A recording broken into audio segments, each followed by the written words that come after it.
Radio Infinita, idioma universal, con el auspicio de BCI Corporate and Investment Banking, presentan Mirada Financiera.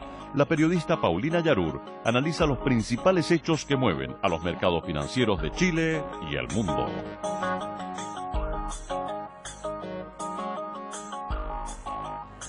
¿Cómo están? Bienvenidos. Comenzamos una nueva mirada financiera en este jueves 14 de agosto, transmitiendo del edificio corporativo BCI desde su mesa de dinero, y hoy conversando con Francisco Fernández, gerente de estructurados BCI. ¿Cómo estás, Francisco? Bienvenido.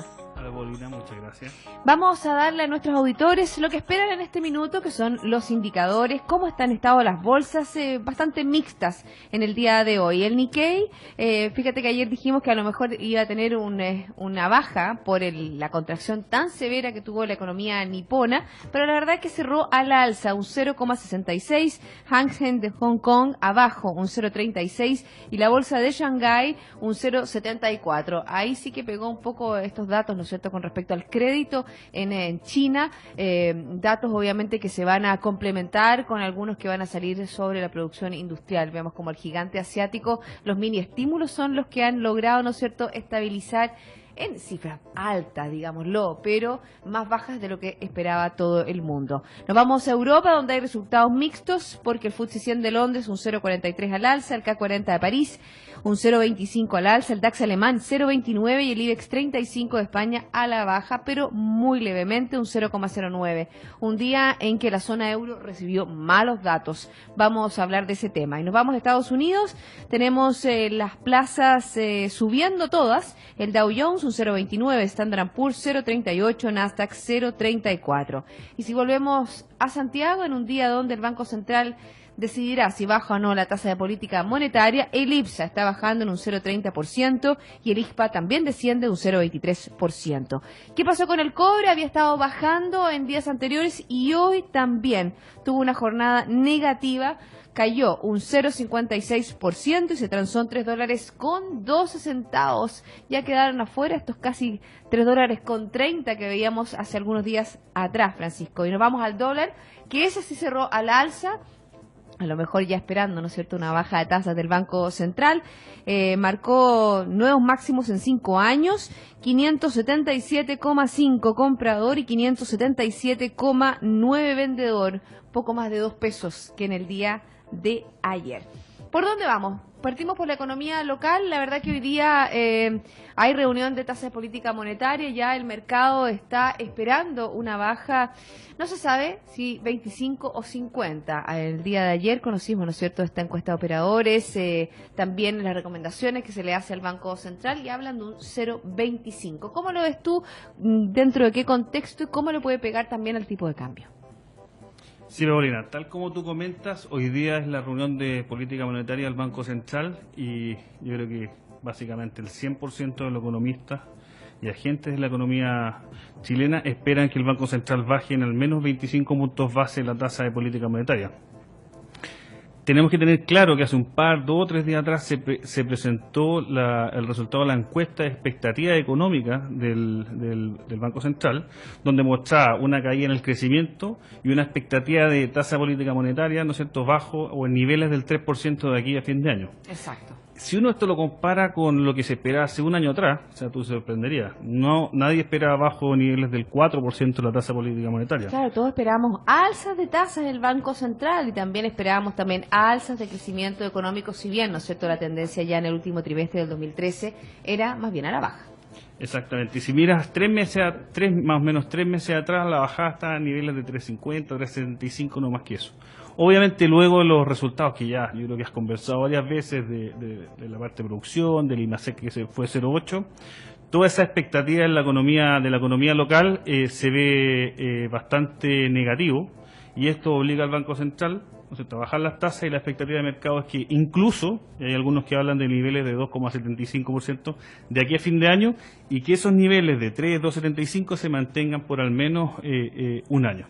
¿Cuáles son los efectos que hoy día tenemos en el mercado? Créditos hipotecarios más bajos, ¿no? Es momento de tomar un crédito hipotecario, hablemos de eso. Exactamente. Hoy día, para hacerte, por ejemplo, cuando una persona quiere pedir un crédito hipotecario a 20 años, uno por lo general toma como base la tasa del Banco Central en UF a 10 años, que se paga bullet, la otra se pagan intereses mensuales.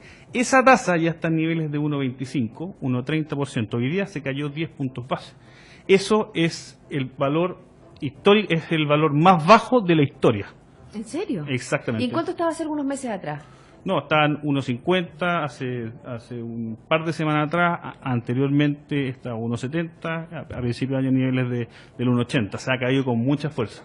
Por eso hoy día es el momento en el cual invitamos a todos nuestros clientes o agentes del mercado local a analizar la alternativa de refinanciar o tomar un crédito hipotecario, porque estas tasas tal vez no se van a repetir en mucho tiempo más. Y eso es lo que esperamos, que la economía revierta estos niveles y comience a mejorar el consumo, y eso va a llevar las tasas hacia arriba. Francisco, pero a ver, precisemos algo, porque a lo mejor la gente no lo va a entender bien, porque tú estás hablando de uno y tanto, pero las tasas cuando uno toma un crédito hipotecario te dan más o menos al 3 y tanto, o sea, no estamos hablando de uno y tanto en un crédito, expliquémoslo bien. Tienes toda la razón. Lo que pasa es que yo lo que comento es la tasa base. La tasa base, ¿a cuánto se transan los papeles del Banco Central? Porque los bancos no ofrecen a un y tanto, sino que a 3 y tanto. Exactamente. Sobre esa tasa, por ejemplo, a este banco, cualquier entidad financiera, se financia por sobre la tasa Banco Central, y a eso le llamamos spread bancario. Perfecto. Al igual que las personas, al banco le cuesta algo más que al Banco Central levantar dinero. Le cuesta, tiene que ir a pedir plata al mercado, y el mercado le cobra, por ejemplo, un 1,10% a 10 años. Y sobre eso está el spread cliente, o lo que le cuesta al cliente ir a pedirle al banco. Por lo tanto, tiene un diferencial de precio versus esta tasa base.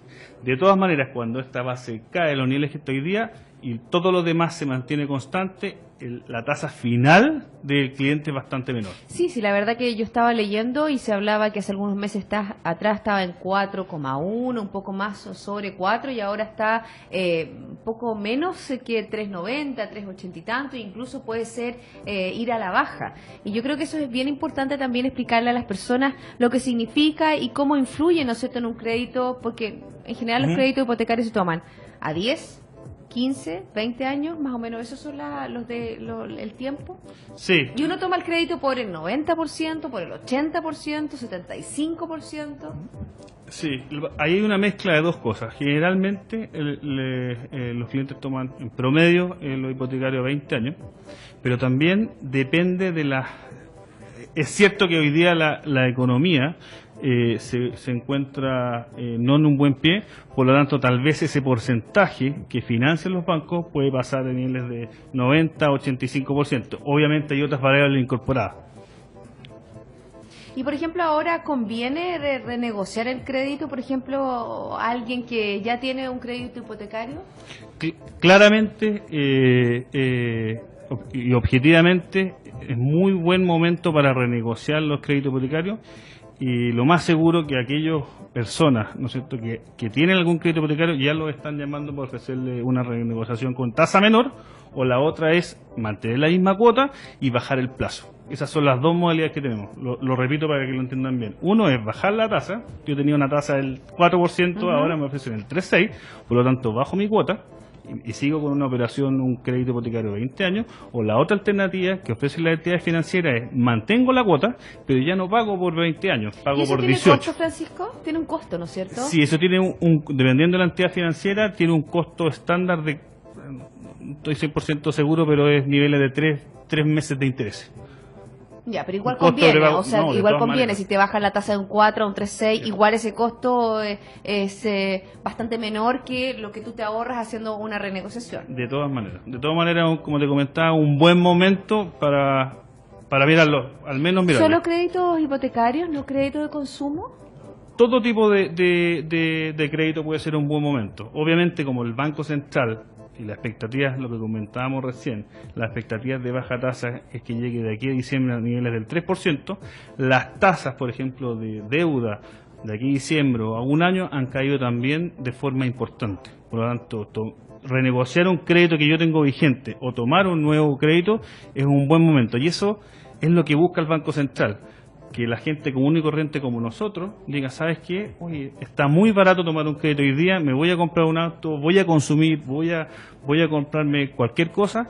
¿Por qué? Porque voy a aprovechar el nivel de tasa bajo que hoy día predomina en el mercado local. Esa es la manera, ¿no es cierto?, la manera monetaria, de política monetaria que tiene la entidad, ¿no es cierto?, como el Banco Central, para poder reactivar la economía. O sea, esa es la manito, ¿no es cierto?, del as que tiene para poder ayudar a una reactivación. Otro que puede hacer una reactivación es el gobierno, con la ejecución del gasto fiscal, con la ejecución de mayores obras de infraestructura. Es muy importante también por ese lado ver cómo se puede reactivar la economía y, por supuesto, está el sector privado, que puede hacer mucho. La verdad que la mayor cantidad de producto lo aporta el sector privado, y en esa línea superar una serie de incertidumbres es muy importante. Esta ha sido una semana trascendental con respecto a una de las mayores incertidumbres que lo hacen para analizar la bolsa, para analizar las empresas, para analizar el desempeño del país, que tiene que ver con la reforma tributaria. Han estado aprobándose algunos ítems. Sabemos que el proceso todavía es largo, pero ahí poco a poco se va despejando la incertidumbre, que la verdad que nos ha hecho bastante mal con respecto a los niveles de inversión, y sabemos que si no hay inversión, no hay crecimiento, si no hay crecimiento, se ralentiza el empleo, un círculo más que vicioso que virtuoso. Exactamente. Como tú dices, hoy día le llamamos nosotros pipeline, no tuvo de proyectos que hoy día tiene el gobierno, bastante grande. Tiene, por un lado, simple hospitales, como hemos escuchado, Félix Bulnes, ¿no es cierto?, Hospital de Antofagasta. Tienes, por otro lado, autopistas, la autopista de Espucio Oriente. Por lo tanto, eso, el destrave de esas concesiones o licitaciones va a permitir, ¿no es cierto?, una disminución del desempleo, obviamente aumento del nivel de empleo y de la actividad económica. También sería bueno algo relativo al metro. Hemos visto, ¿no es cierto?, falla en el sistema del metro y el colapso que provoca por lo menos en nuestra capital. Sabemos que la persona tiene una muy buena opinión del metro, es un medio muy utilizado por gran cantidad de personas en nuestra capital, y la verdad que vemos el colapso que tuvo en el día de ayer. Podríamos extender, ¿no es cierto?, todo lo que es la red de metro en Santiago, y obviamente que ahí la concesión, una reactivación, bueno, son los elementos que uno puede tomar y que están a la mano para poder reactivar, como dices tú, el tema de la inversión, que es algo muy importante, y el tema del empleo. Bueno, hoy día va a ser fundamental la reunión que tiene el Banco Central, y ya ha pegado, como lo dije cuando estábamos anunciando, en el tipo de cambio, ya subió de una manera bien importante. ¿Cómo ven ustedes la evolución? Algunos analistas incluso hablan de que puede llegar en el corto plazo a 580, que bueno, está casi en 580, 590, incluso 600 pesos. Sí, tal como tú dices, hoy día el mercado ya asume niveles de sobre 580 de aquí a fin de año. Algunos economistas ya hablan de niveles de 600, 620. Obviamente esto va a depender del desempeño de nuestra economía, cómo recibe la economía.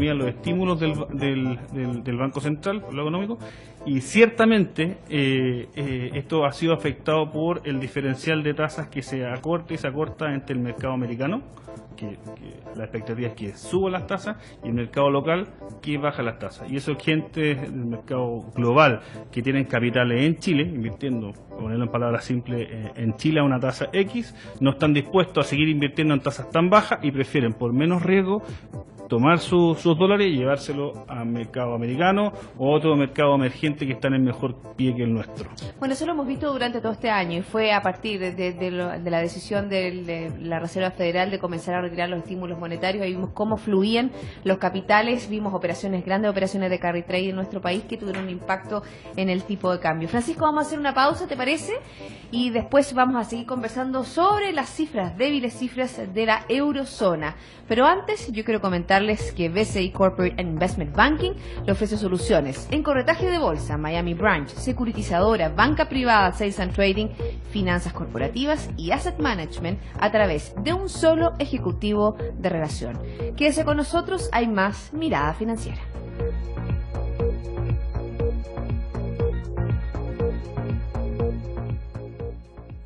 BCI Corporate and Investment Banking un socio estratégico con un modelo de atención integral único y un banquero de relación que le entregará las mejores soluciones ante desafíos complejos, con ideas innovadoras que aporten valor y una ejecución distintiva en negocios de gran escala. BCI Corporate and Investment Banking.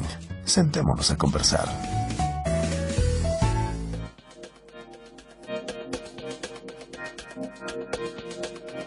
Ya estamos de vuelta aquí en Mirada Financiera conversando con Francisco Fernández, gerente de Estructurados BCI. Francisco, nos vamos al plano internacional, a la zona euro. La verdad que débiles cifras se dieron a conocer en el día de hoy. La economía se estanca en el segundo trimestre. El Producto Interior Bruto de los 18 países miembros de la eurozona no registró en el segundo trimestre del año ningún crecimiento respecto al trimestre anterior. Se esperaba un crecimiento de 0,1%, bastante débil, pero lo importante aquí es qué ha pasado con las mayores economías de la zona euro. Hay una contracción del producto de Alemania, un 0,2%, una caída también en Francia e Italia de un 0,2%, sabemos que son las principales potencias económicas, y por el contrario, el producto de España creció un sólido 0,6% en el periodo abril-junio. También la inflación interanual en la eurozona baja una décima hasta un 0,4% en julio. Recordemos que, por ejemplo, en julio del 2013 la inflación interanual se situaba en 1,6%. ¿Se está estancando Europa? ¿Se puede producir una deflación? ¿Qué tendrá que hacer el señor Mario Draghi? Esas son las preguntas que te hago, Francisco. Podrían venir estímulos. Pero yo creo, la base, lo primero que hay que comentar es lo que decías tú, la zona euro, desempeño por debajo de lo esperado, es levemente por debajo de lo esperado. Cuando uno habla de un PIB de 0 y se esperaba 0,1 es leve, pero eso está marcado por las mayores economías de Europa, que es Alemania, que se esperaba, ¿no es cierto?, un menos 0,1 y fue 0,2, también levemente por debajo de lo esperado. Pero además, otro dato que apareció y que no lo he escuchado mucho es que se revisó el dato del trimestre anterior a la baja, también había sido un 0,8 y fue un 0,7. Y esto está en línea también con los datos de expectativas conocidos la semana pasada, que estaban por debajo de lo esperado. Sí, el índice, ¿no es cierto?, el índice alemán, ¿no es cierto?, que mide la expectativa de los inversores, se desplomó. La verdad que una caída de un 27 a 8,6 puntos es una caída en picada, totalmente. Y bien, veíamos, ¿no es cierto?, cómo la canciller alemana, el gobierno alemán, Angela Merkel, sinceraba los datos de un estancamiento de la economía más importante de la zona euro. Y obviamente que hay que decirlo, no solo los conflictos geopolíticos se están mermando la economía de la zona euro, sino que también un poco las medidas que no han sido capaces, por ejemplo, las medidas del Banco Central, no han sido capaces de estimular a esta economía que tiene un alto desempleo y también que tiene todavía problemas financieros. Hemos visto, se nos olvida el caso del Banco de Espíritu Santo, que generó mucho nerviosismo y nuevamente pone en carpeta. ¿Cuándo, señores, va a haber mayores reformas con respecto a la unión bancaria? Sí, si se mantiene este estancamiento de lo que tú hablas, nosotros esperamos, obviamente, que aquí fin de año haya un escenario de generación de nuevos estímulos de parte del Banco Central Europeo. Recordemos que la tasa de depósitos ya la bajó a niveles del menos 0,10 para estimular la economía, pero podríamos ver generación de nuevos estímulos. En línea con lo que te comentaba recién, los datos de Francia también muy por debajo de lo esperado, Italia también, y esto genera que el promedio de la zona euro creció por debajo de lo esperado y las expectativas se mantienen más o menos malas para lo que queda del año.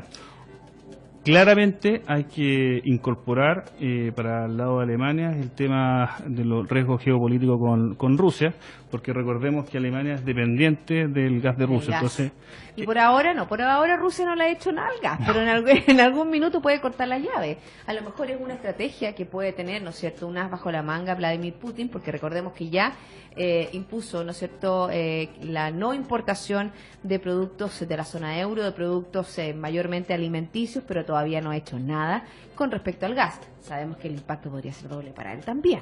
Así es.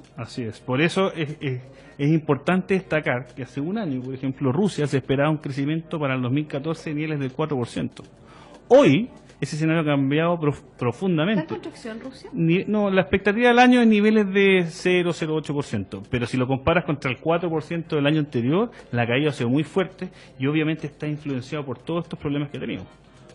Es bien complejo el panorama de Rusia, una economía, ¿no es cierto?, que comenzó a hacerse un poco libre mercado, pero también a su medida, un poco tenemos dos casos como bien patentes, en fondo todo lo que es la economía a la china y economía a la rusa. Porque obviamente que todo está después, ¿no es cierto?, de la caída de la Unión Soviética y cuando comenzó, ¿no es cierto?, gran cantidad de empresas que eran estatales, comenzó, ¿no es cierto?, a transferirse a manos privadas, pero manos privadas muy relacionadas con el gobierno y se gestó todo lo que es una economía bastante distinta de lo que es una economía más bien socialista o una economía más bien de libre mercado. Y recordemos que China y Rusia tienen bastante tratado, o sea, son socios comerciales importantes. Bueno, ahora último también, Vladimir Putin ha estrechado los lazos con Hu Jintao en China y sobre todo en temas de energía. En temas energéticos. Nuevamente entra el gas,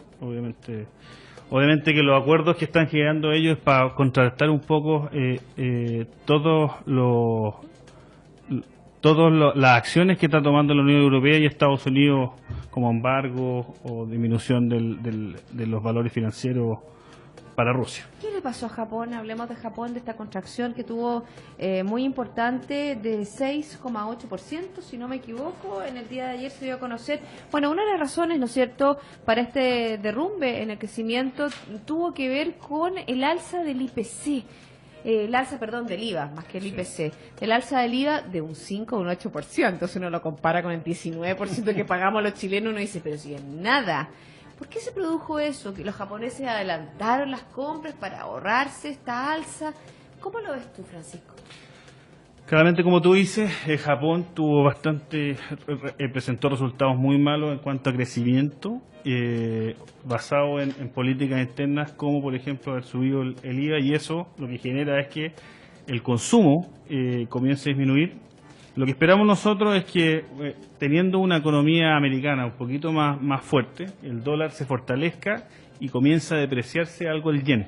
Y eso, generalmente, lo que debería producir, una depreciación del yen, lo que debería producir es que comience a aumentar los niveles de exportaciones de, por ejemplo, automóviles, que Japón es una economía muy fuerte en exportación de automóviles, hacia el mercado americano.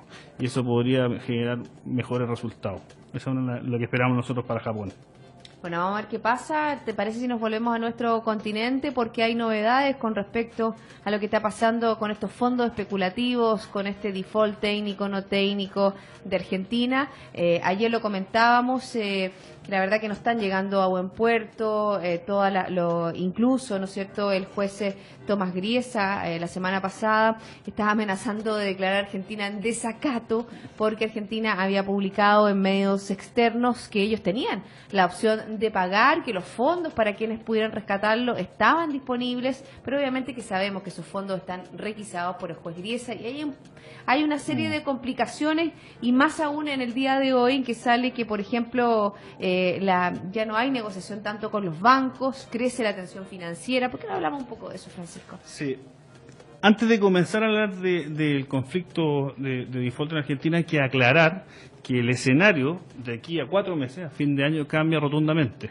¿Por qué? Porque termina la cláusula Rufo. Exactamente. Expliquemos un poco a la gente qué es lo que es la cláusula Rufo. La cláusula Rufo es una cláusula que obliga a, ponerlo de forma más fácil, Argentina esta deuda la ha renegociado 2 veces y un porcentaje pequeño no negoció con Argentina, que son lo que tienen hoy día un porcentaje como el 7%, que son los fondos buitres.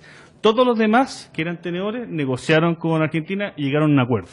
Y la cláusula Rufo lo que genera es que si Argentina llega a un acuerdo con estos fondos buitres, por ejemplo, de pagarle el doble, el triple, 4 veces más, va a tener que ser generalizado a todos los tenedores de bonos. Y ahí porque dice que sería impagable por Argentina, estamos hablando de una cantidad de miles, yo me equivoco de repente con los ceros, así que mejor di la cantidad de ceros que son que estaríamos hablando. No, millones y millones de 1.700 millones de dólares. Es una cantidad gigante. Lo que hay que aclarar, y que es lo que ha pasado de hecho hoy día, la noticia que tú comentas, es que ya los fondos buitres dieron de baja la negociación con los bancos. Recordemos que hay un par de bancos de inversión que lo que estaban buscando... encabezado por JP Morgan, Citi y HSBC, intentaba mantener las tratativas, ¿no es cierto?, a flote, hay negociaciones. Y lo que buscaban estos bancos era que apareciera un comprador de este litigio, ¿no es cierto?, que lo comprara a niveles del 50% más, o sea, que los buitres aceptaran un 50% más, para después esperar hasta enero del próximo año, ya con la cláusula Rufo terminada, ¿ok?, para renegociar nuevamente con el gobierno argentino, pero de tú a tú, uno a uno. ¿Pero qué cosa? ¿Que comprara lo que había dicho que tenía que pagar el juez Tomás Compra Biesa? Es decir, ¿cuánto era? ¿1.500 millones de dólares? Compran la deuda. Era 1.500 millones de dólares, ¿no? No recuerdo bien. O 1.300, algo así, pero una cifra que... 1.700 millones de dólares. ¿Que tenía que pagar, los bancos que compraran eso? Claro, lo que hacen es que compran algún nivel, no sé, por ejemplo, si estos papeles hoy día están valorizados 1.500 millones, estos compradores lo reciben en 3.000 millones, por ejemplo, darte una cifra cualquiera. Reciben los 3.000 millones, ¿okay? No hay que entregarle valores adicionales a los tenedores, porque no ha llegado a un arreglo, y se espera hasta enero del próximo año para poder nuevamente valorizar. ¿Y qué ganaban ellos? ¿Qué ganaban? ¿1.500 millones de dólares? No, lo que ganan es que parte de los compradores son agentes también del mercado argentino.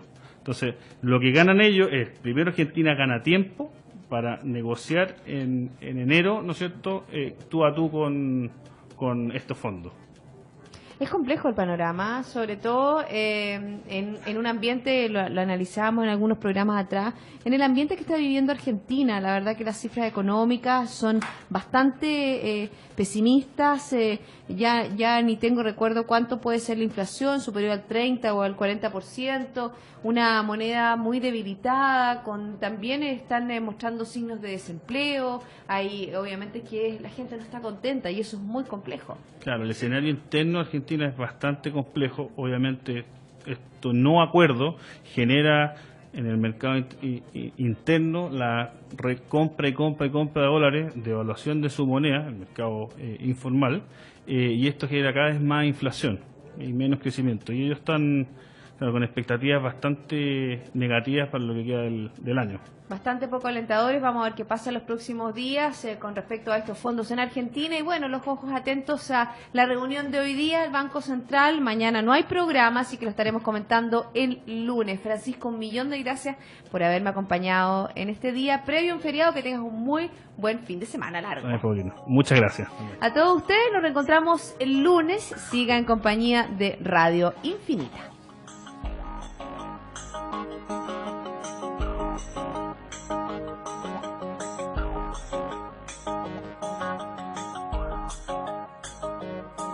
Radio Infinita, idioma universal, con el auspicio de BCI Corporate and Investment Banking, presentaron Mirada Financiera, el análisis de los principales hechos que mueven a los mercados financieros de Chile y el mundo.